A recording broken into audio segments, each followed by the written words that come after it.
Yun oh. Pre, palagay mo pre. Bagay kaya? Bagay ba? Yan. Ang alin, yung gulong sa likod, ayan oh. Nagpalit tayo ng gulong na malaki, dual sport na Raptor made by Leo Tire lang ya, Leo Tire na gulong.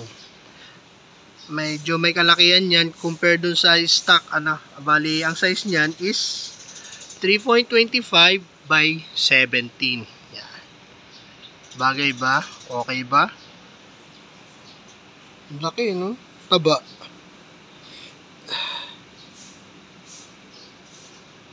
Sa laki niya umangat yung harapan. Okay naman oh. Pang City 125 na badya o kaya kahit sa ibang motor, bagay naman oh, di ba? Pero malaki nga siya pre. Pero okay, swak. Pogi, tinan mo. Ayan, grip niya kakapal lalalim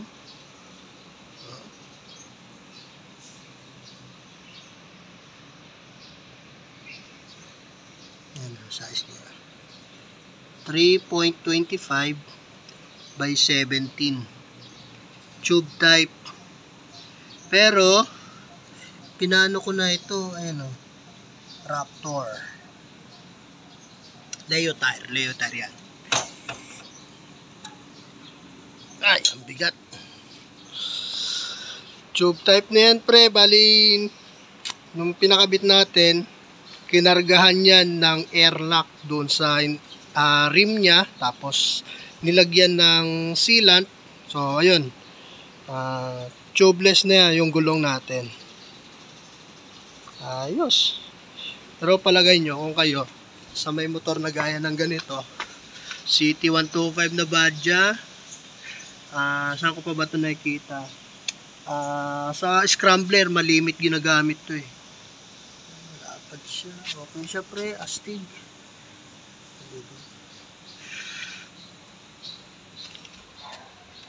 Bagay naman laki tingnan.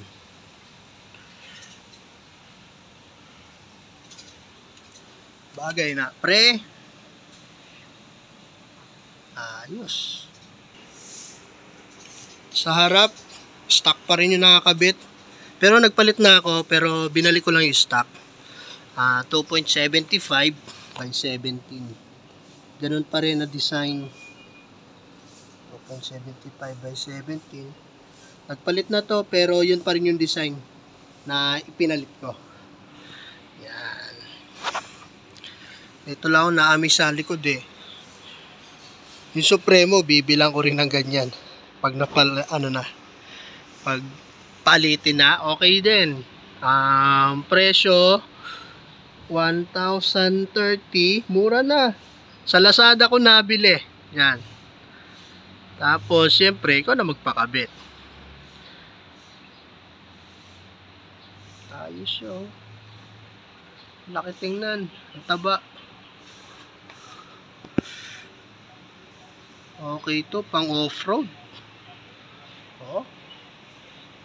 Ang lalalim ng hiwa. Grabe hiwa Basing gulong yan. Grabe gulong pre 25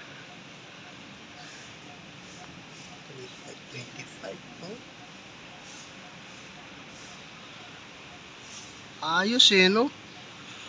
Yun Ikaw, palagay mo pre, bagay ba? Yan. Malaki tingnan agaw pansin din yung likod Yan. Pang scrambler. Pero ayos din siya sa ganito. Okay to, pang kargahan. Tigas. Tubeless pa. Wala na tayong kakaba-kaba. Okay, so yun lang. Yung motor natin. Na City 125. 3 years na, almost.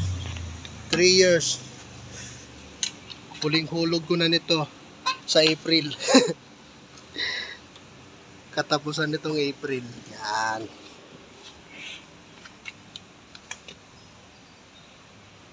Yan ah.